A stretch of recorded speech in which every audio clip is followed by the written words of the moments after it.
Hi guys, welcome back to my YouTube channel. आज हम पढ़ाएंगे एक्सरसाइज 8.2 के कुछ सवालों को। यहाँ पे दिया है क्वेश्चन है हमारा है ABCD एक चतुर्भुज है, यानी एक चतुर्भुज दिया है ABCD। ये क्या है? क्वाड्रिलेटरल है जिसमें PQRS ये क्या है? मिड पॉइंट है यानी मध्य बिंदु है। तो कह रहा है AC इसका विकर्ण है। AC क्या है? इसका विकर्ण है। तो कह रहा है दर्शाइए कि SR, ये SR पैरेलल AC और SR हाफ है किसके? AC के। हमें दिखाना है और दिखाना है PQ इक्वल टू SR। हमें दिखाना है PQ इक्वल टू SR, यानी ये साइड्स SR और PQ क्या है? इक्वल्स है। और PQRS एक समांतर चतुर्भुज है। PQRS क्या है? एक समांतर चतुर्भुज है। हमें ये क्या करना है? दिखाना है। यहाँ पे सॉल्यूशन देखो, मिड पॉइंट थ्योरम हमको पढ़ाए थे। देखो मिड पॉइंट थ्योरम क्या होता है? मध्य बिंदु प्रमेय। देखो अगर ये दो भुजा है, अगर हम इसका मिड पॉइंट ले लें, तो ये मिड पॉइंट को मिलाने वाली रेखाखंड ये त्रिभुज के तीसरी भुजा के ये तीसरी जो भुजा है उसके क्या होगी? मिड पॉइंट इसके पैरेलल होगी और इसके आधी भी होगी। अगर मान लो कि ये हमारा ABCD और E हुआ, तो ये क्या हुआ? रेखाखंड हुआ। तो ये मिड पॉइंट को जो मिलाने वाली रेखाखंड है ये BC के क्या होगी? पैरेलल होगी, यानी D जो होगी वो BC के पैरेलल भी होगी और जो DE होगी वो BC के हाफ होगी, यानी BC की आधा होगी। हमें क्या करना है यहाँ पे? ये तो हमारा थ्योरम हुआ। हमें क्या ये याद होना चाहिए कि क्योंकि इसमें इसका प्रयोग होगा। देखो इसमें एक ये त्रिभुज बन रहा है। देखो ये त्रिभुज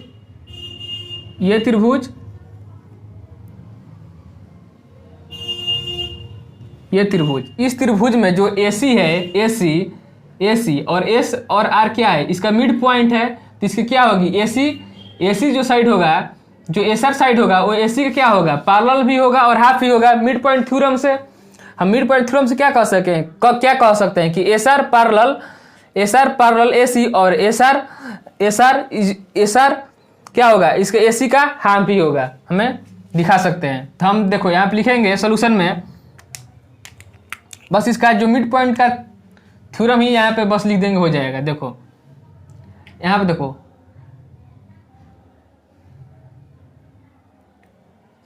ABCD, यहाँ पे देखो AD तथा CD का मध्य बिंदु यानी मिड पॉइंट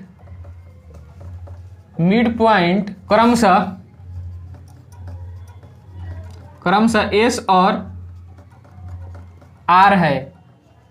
और ये मिड पॉइंट है तो मिड पॉइंट थ्योरम से क्या हो जाएगा? यहाँ से कि SR पैरेलल AC और SR एंड SR क्या होगा? हाफ भी होगा किसके? AC के। देखो ये हमारा पहला यहाँ पे प्रूफ हो गया। अब हम दूसरा करेंगे। यहाँ पे दिया है PQ बराबर SR। हमें दिखाना है PQ इक्वल टू SR। देखो यहाँ पे आया है SR पैरेलल AC और SR हाफ AC। अब देखो अगर हमें पैरेलल दिखाना है PQ और SR को क्या दिखाना है? हमें इक्वल्स है, हमें यहाँ पे दिखाना है। अब हम चलेंगे त्रिभुज। देखो ये चले हम त्रिभुज, देखो त्रिभुज ADC में। अब हम चलेंगे त्रिभुज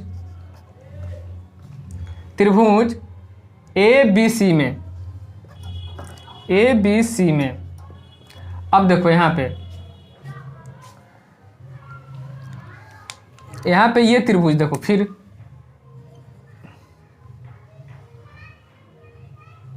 यहाँ पे ये त्रिभुज हुआ और P और Q क्या है? मिड पॉइंट है। P और Q क्या है? मिड पॉइंट है। P और Q जो मिड पॉइंट है उसको मिलाने वाली जो रेखाखंड है वो क्या होगी? इस AC के क्या होगी? पैरेलल होगी और आधी भी होगी। तो हम यहाँ पे क्या लिखेंगे? आप लिख लेते हैं फ्रॉम मिड पॉइंट थ्योरम,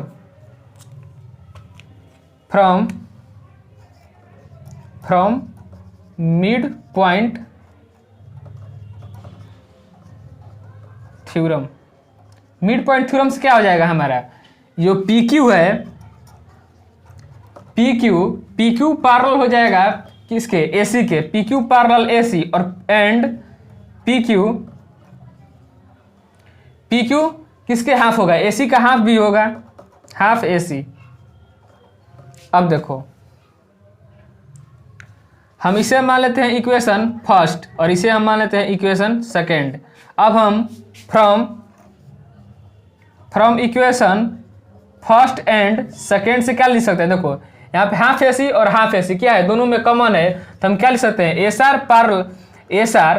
देखो यहाँ पे देखो एसी और एसी क्या है, दोनों में इक्वल्स है, यानी देखो यहाँ पे देखो एस आर पैरेलल एसी है और यहाँ पे पी क्यू पैरेलल एसी है, तो हम क्या लिख सकते हैं, एसी एसी क्या हो जाएगा, कैंसिल हो जाएगा, और पी क्यू यहाँ से लिख सकते हैं P Q parallel S R और एंड, और यहाँ से देखो हाफ एसी और यहाँ पे भी हाफ एसी है, यानी आरएचएस क्या है, इक्वल्स है, तो हमारा एलएचएस भी क्या हो जाएगा, यानी S R equal to P Q. तो हम इसे क्या लिख सकते हैं, P Q equal to S R. ये हमारा यहाँ पे क्या हो गया, दूसरा प्रूव्ड हो गया।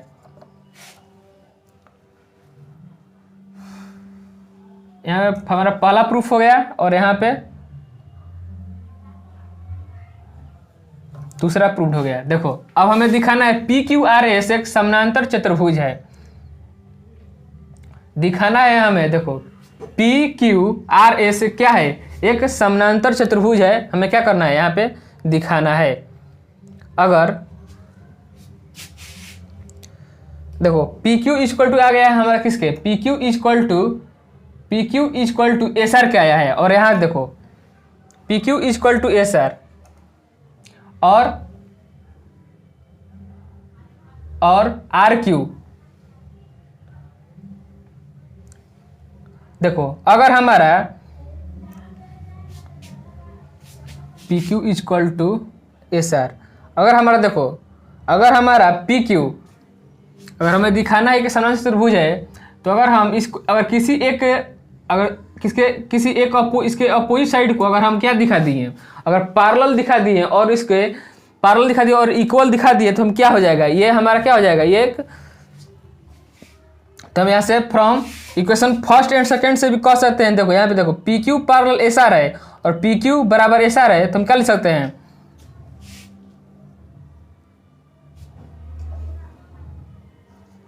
तो from equation again from equation first and second से हम कह सकते हैं क्या कि पी क्यू आर एस एक समानांतर चतुर्भुज है। ये हमारा यहाँ पे प्रूव्ड हो गया। अब हम चलेंगे नेक्स्ट क्वेश्चन की ओर।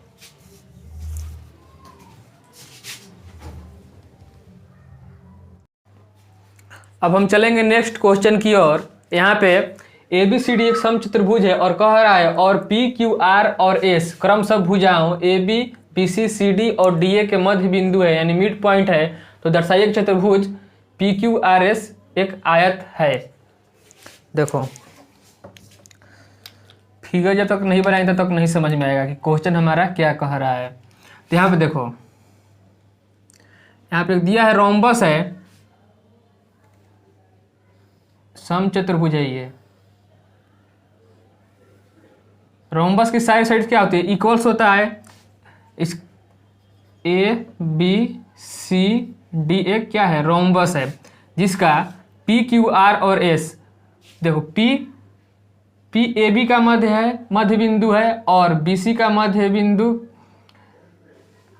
पी क्यू, और इस भुजा का मध्य बिंदु आर और इस भुजा के मध्य बिंदु एस हमें दिया हुआ है।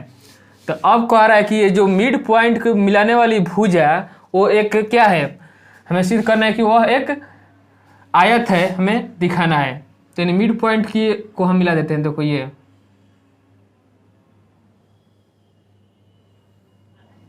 P है, तो ये कह रहा है कि पी क्यू आर एस हमें दिखाना है कि यह एक आयत है, हमें सिद्ध करना है।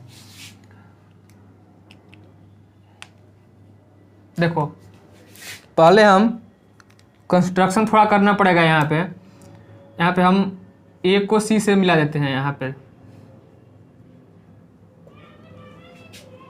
और बी को डी से मिला देते हैं।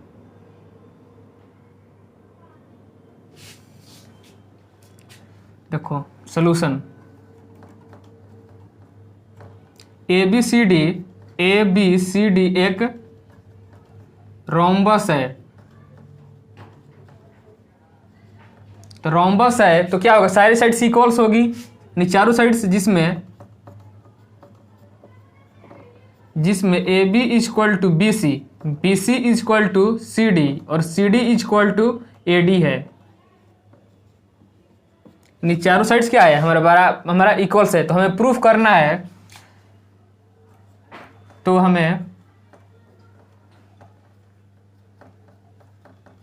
हमें साबित करना है कि पी क्यू आर एस एक आयत है।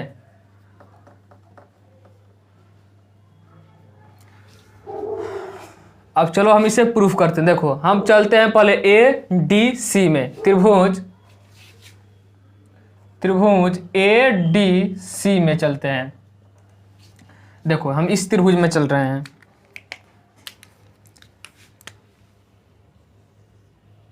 त्रिभुज ए डी सी में अगर हम चल रहे हैं यहाँ पे, तो यहाँ पे देखो दो भुजाओं के मध्य बिंदु को मिलाने वाली क्या है, यहाँ पे एस आर है। एस आर क्या होगी, मिड पॉइंट थ्योरम क्या कहती है कि दो भुजाओं को मिलाने वाली जो लाइन सेगमेंट होता है वो तीसरी भुजा क्या होती है, पैरेलल होती है और उसके आधी भी होती है। यानी लाइन सेगमेंट ये क्या हुआ, एस आर, ये एसी भुजा क्या होगी, पैरेलल भी होगी और उसकी आधी भी होगी। तो यहाँ पे हम क्या लिख सकते हैं, बाई मिड पॉइंट थ्योरम से हम क्या लिख सकते हैं, बाई मिड पॉइंट थ्योरम,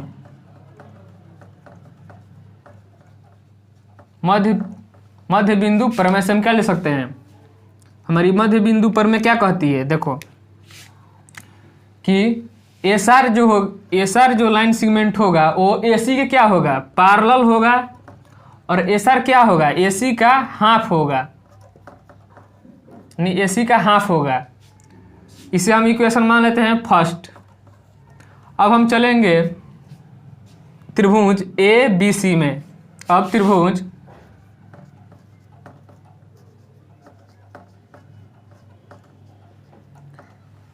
तो फिर से हम क्या है, बाई मिड पॉइंट थ्योरम, यहाँ पे भी देखो, यहाँ पे पी और क्यू क्या है, दो मध्य बिंदु है ए बी और बी सी का, और इसको मिलाने वाली जो रेखाखंड है वो तीसरी भुजा यानी ए सी के क्या होगी, पैरेलल भी होगी और उसकी आधी भी होगी। तो हम यहाँ पे क्या लिखेंगे, P Q by mid point theorem, by mid point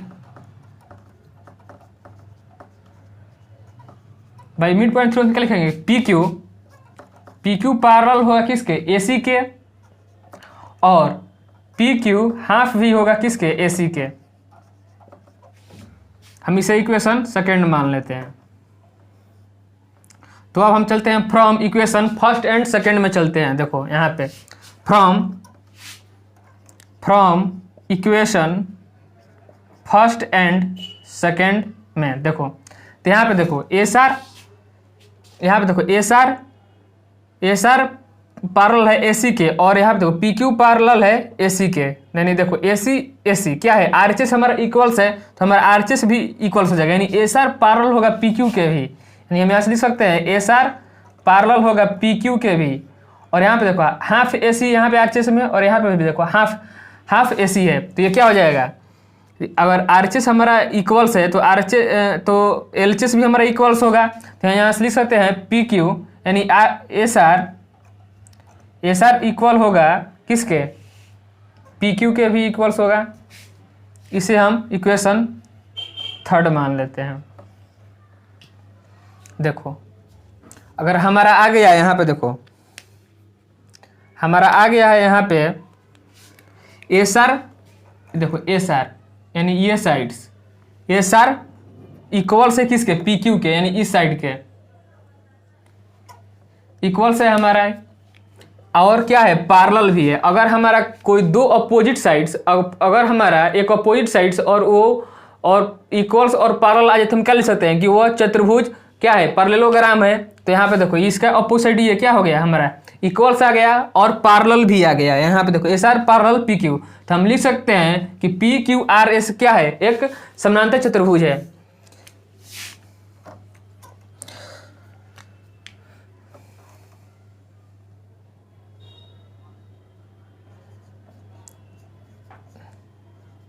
इस प्रकार हम कह सकते हैं कि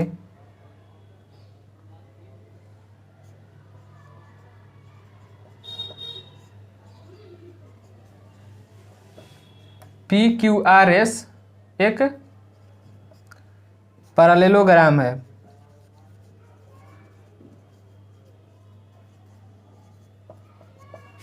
तो ये क्या हो गया, P Q R S parallelogram हो गया। लेकिन हमें दिखाना है कि पी क्यू आर एस एक क्या है, आयत है, हमें दिखाना है। देखो आयत क्या होता है, आयत ये मान लो हम आयत हुआ तो यहाँ पे क्या होता है 90 डिग्री का कोण बनता है, 90 डिग्री का कोण बनता है। तो यहाँ पे देखो ये पी क्यू आर एस है। अगर हम कोई एक एंगल्स को अगर 19 दिखा दिए, अगर पी क्यू आर एस में अगर कोई भी एक एंगल्स को अगर हम 19 दिखा दिए, यहाँ पे देखो अगर मान लो हम इसको 90 दिखा दिए देखो तो क्या हो जाएगा। देखो हमने पैरेललोग्राम से ये प्रूफ कर दिया है कि जो पैरेललोग्राम क्या होती है, पैरेललोग्राम होती है, देखो अपोजिट क्या होती है, इक्वल्स और पैरेलल होती है, इक्वल्स और पैरेलल होती है।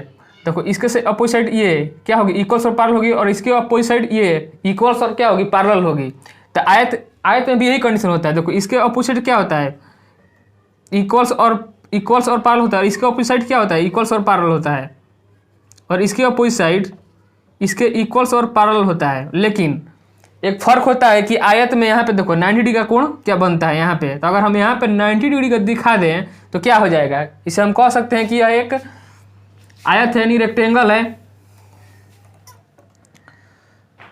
देखो अगर हमने इसको प्रूफ कर दिया है कि पी क्यू आर एस एक पैरेललोग्राम है, तो हम कह सकते हैं कि एस पी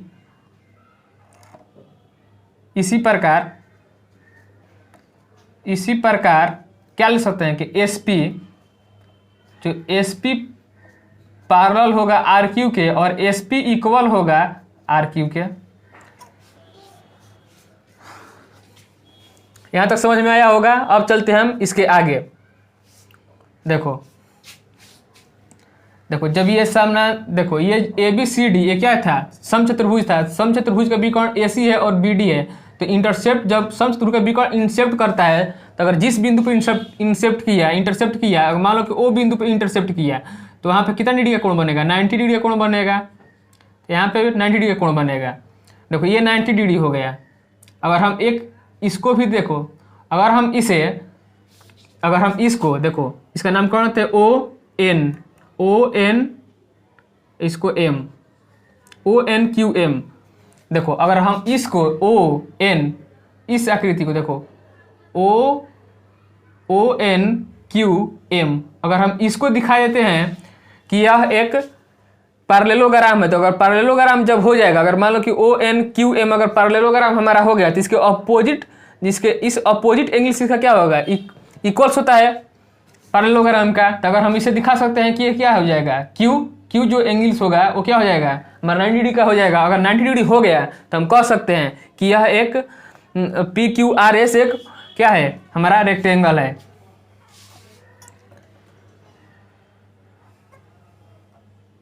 तो अब हमें क्या सिद्ध करना होगा कि ओ एन क्यू एम, अब हमें सिद्ध करना होगा,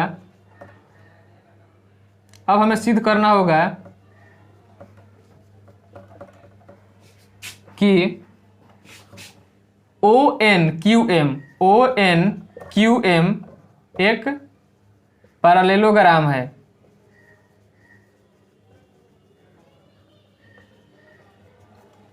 अगर हम इसे सिद्ध कर दिए कि O N Q M parallelogram है, तो इसके अपोजिट एंगल्स क्या हो जाएगा, इक्वल्स हो जाएगा। अगर हम 90 डिग्री आ गया तो हम कह सकते हैं कि पी क्यू आर एस एक क्या है, रेक्टेंगल है।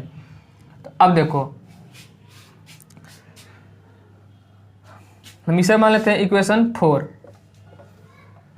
अब देखो यहाँ पे पी क्यू पैरेलल है AC के, पी क्यू पैरेलल है AC के। देखो यूजिंग, देखो यहाँ पे देखो पी क्यू पैरेलल है किसके, AC के, using equation second, using equation second. तो सेकेंड से क्या है, अगर पी क्यू पैरेलल है AC के, देखो पी क्यू पैरेलल है ये पूरा बड़ा साइड AC के। देखो अगर दो साइड से अगर ये पैरेलल है तो इसका जो मान लो कि इसका कोई दूसरा पार्ट भी तो पैरेलल होगा। अगर मान लो कि ये पार्ट भी तो इसके पैरेलल होगा, इसका छोटा सा हिस्सा भी तो इसके पैरेलल होगा, मान लो कि और इसको छोटा कर दिए तो ये भी तो पैरेलल होगा।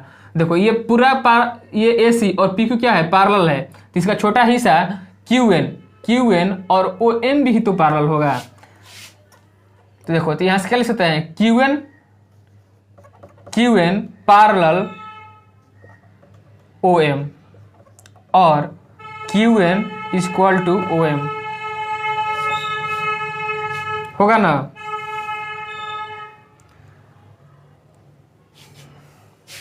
देखो अब हम देखो यहाँ पे देखो SR SP, यहाँ पे देखो SP पैरेलल है RQ के, SP पैरेलल है हमारा RQ के, SP पैरेलल है RQ के। और यहाँ पे देखो SP पैरेलल किसके होगा, यहाँ पे देखो ये मिड पॉइंट है और ये क्या है BD, ये मिड पॉइंट है, मिड पॉइंट मिलाने वाली यहाँ पे देखो लाइन सेगमेंट क्या है PS और PS लाइन सेगमेंट क्या होगी, इसके इस भुजा की क्या होगी, पैरेलल होगी और आधी भी होगी। तो अगर हम यहाँ से क्या लिख सकते हैं कि ON सिमिलरली, इसी प्रकार से हम सिमिलरली हम लिख सकते हैं ON पैरेलल MQ। तो ON इज इक्वल टू क्या हो जाएगा, MQ। हम इसे इक्वेशन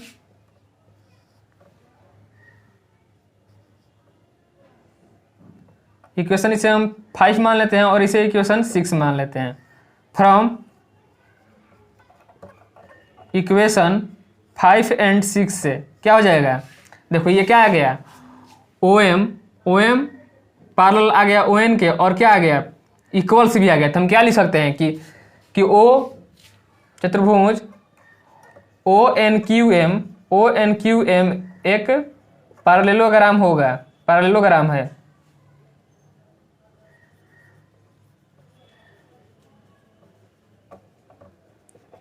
ये हम यहाँ पे क्या किए, प्रूफ कर दिए। देखो लेकिन अगर जब ये पैरेललोग्राम हो गया, हमने प्रूफ कर दिया कि ONQM एक पैरेललोग्राम है, तो इसके जो पैरेललोग्राम है तो इसका अपोजिट इंग्लिश क्या होता है, इक्वल्स होता है। यहाँ पे देखो 90 डिग्री है तो ये भी क्या होगा, 90 डिग्री होगा, यानी PQR,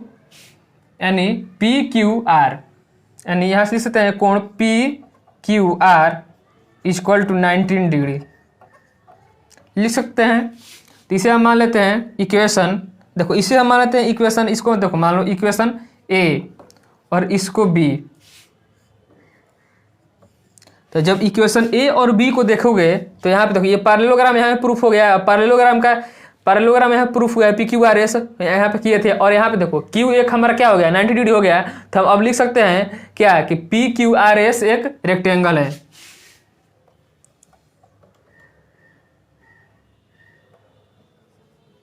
तो अतः PQRS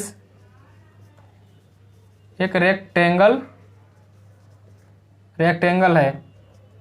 देखो इसे देखो equation A and equation B, देखो इक्वेशन A और B को देखकर हम कह सकते हैं, देखो ये पैरेललोग्राम हमारा आ गया PQRS और एक आ गया 90 डिग्री। तो इक्वेशन A और B को देखकर हम क्या कह सकते हैं कि अतः PQRS एक रेक्टेंगल है। तो ये हमारे यहाँ पे क्या हो जाएगा, प्रूव्ड हो जाएगा। तो आज के लिए हम इतना ही रखते हैं, फिर मिलेंगे हम आपसे नेक्स्ट क्लास में।